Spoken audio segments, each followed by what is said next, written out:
Have you ever stood in the middle of a group of people, heard the laughter and voices around you clearly, and still felt as if you were standing in a different world inside? No one is doing anything wrong to you, no one hates you, but the way you see, the way you feel, and the way you process everything seems out of sync with the people standing right beside you. If that feeling is deeply familiar, then maybe the problem was never that you were bad at fitting in. Maybe your brain is simply operating in a different way. And this is not just empty comfort. Psychology has repeatedly shown that some people process the world more deeply, more slowly, and more carefully than average. They often grow up feeling out of place without realizing that this very feeling may be revealing something important about how their mind is designed. What is interesting is that this type of person is usually not as rare as they think, but also not common in a way the crowd can easily understand. Researchers have described several recurring traits in people with a higher depth of cognitive and emotional processing. You do not have to match all 6. If you see yourself in just 3 or 4 of them, there is a good chance you belong to the group of people who have been misunderstood from a very early age. Others may see you as strange, slow to warm up, hard to approach, hard to read. But inside, you are simply processing more than they can see. This video is not here to flatter you. It is only here to finally name what has been happening inside you for years, perhaps, without anyone ever explaining it clearly. The first sign is that you truly regain energy when you are alone. When you stay around too many people for too long, you do not just feel tired. You genuinely feel drained. It feels as if your mind is overloaded by voices, expressions, reactions, expectations, the rhythm of conversation, and tiny social signals that other people do not even notice, but you still absorb all of them. Then the moment you are alone, the door closes, everything becomes quiet, and it feels like you come back to life. Ideas begin to appear. Thoughts begin to reconnect. If this is truly you, subscribe to the channel and stay until the end, because the deeper this goes, the more you will understand why so many things that once made you feel different are actually signs of a very distinct kind of mind. Neuroscientists have looked closely at this phenomenon. They found that brains with a tendency for complex processing often need low stimulation environments in order to enter their deepest level of thought. When there is too much social noise, too much communication, too much to read and respond to, mental bandwidth gets consumed quickly. But when the stimulation decreases, the brain does not become empty. It begins to function at full capacity. That is why your best ideas often do not come in the middle of a meeting. They come in the shower. They come while you are walking alone. They come at midnight when no one is interrupting your train of thought. This is not a flaw. It is the condition your brain needs in order to work at its best. The second sign is that you cannot accept the surface level. Other people hear one answer, and that is enough. You hear it, and your mind immediately produces the next question.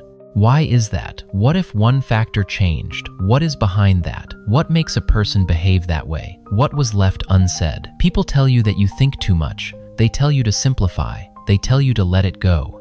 But what they do not understand is that your brain has a very low tolerance for incomplete information. You are not trying to make everything more complicated. You simply cannot feel settled until you understand the root of it. And this mechanism is exactly what creates cognitive depth. Many people stop at the first answer. You keep digging through a few more layers, so naturally what you see is often very different. The third sign is that people often mistake you for being lazy, when in reality, you are extremely selective. A lazy person avoids effort. You do not avoid effort. You just do not want to pour your energy into something that is not worth it. Before you begin anything, there is almost always a silent calculation happening inside you. Does this matter? Is this truly worth my effort? Does it connect to something I actually care about? If the answer is no, you almost do not move at all. And because other people cannot see that inner calculation, they assume you lack motivation. But that is not true. You simply do not give away your energy carelessly. In other words, you may not be the person who does the most, but when something truly matters to you, you often go far deeper than most people. The fourth sign is that you read people very quickly. You walk into a room and within a few minutes, sometimes just a few seconds, you can already sense who is genuine, who is putting on a front, who is hiding something, who is tired, who is saying one thing while feeling something completely different inside. The strange part is that you are rarely wrong. Psychology calls this high interpersonal sensitivity.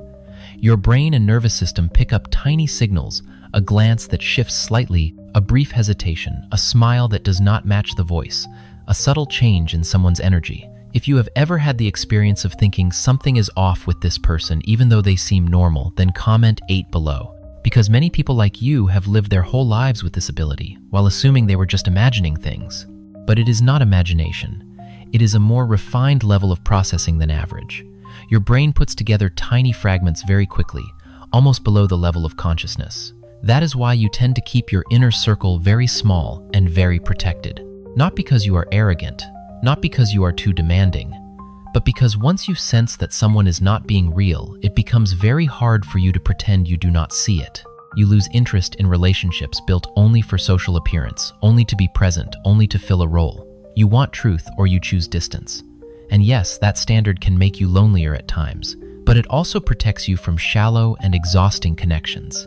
The fifth sign is that your interests rarely move with the crowd.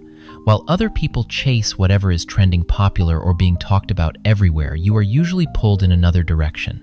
Not because you are trying to prove that you are different, but because your curiosity moves from the inside out, not from the outside in.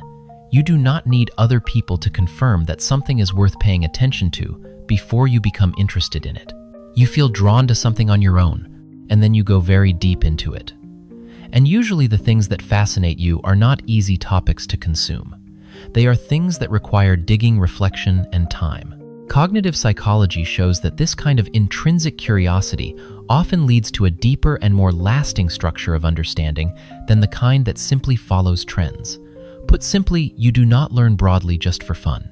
You go deep enough that it becomes part of your identity. The sixth sign, and the one that surprises people the most, is that when everything becomes chaotic, you become quiet.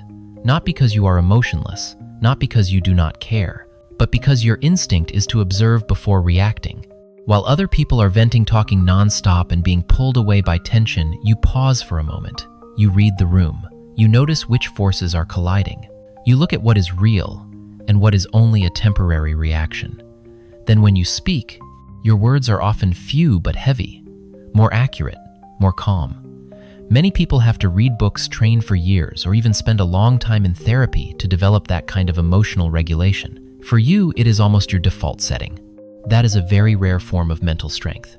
And here is the most painful paradox. Almost every trait above has probably been used by other people to judge you. Your need to be alone was called antisocial.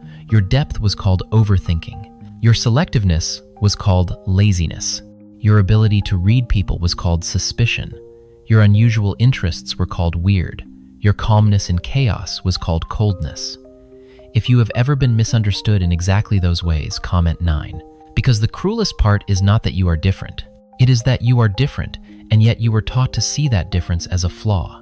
When the truth may be the opposite, the very things that make you feel out of place are the same things that make you rare. You are not a broken version of a person. There is nothing wrong with you. You simply have a design that not everyone recognizes the value of right away. Yes, that design comes with a cost. You are more likely to feel out of place, more likely to be misunderstood, more likely to feel that very few people truly connect with your wavelength. But it also carries very real value depth, selectiveness, social intuition, inner strength, and the ability to stay grounded in chaos. The most important thing from now on is this: stop trying to fix what was never actually broken. Thank you for staying until the end. If this video described you more accurately than you expected, please like, subscribe, and send it to someone who has always felt out of rhythm with the crowd. Maybe they also just need to hear this one sentence: you are not wrong. You were simply designed differently.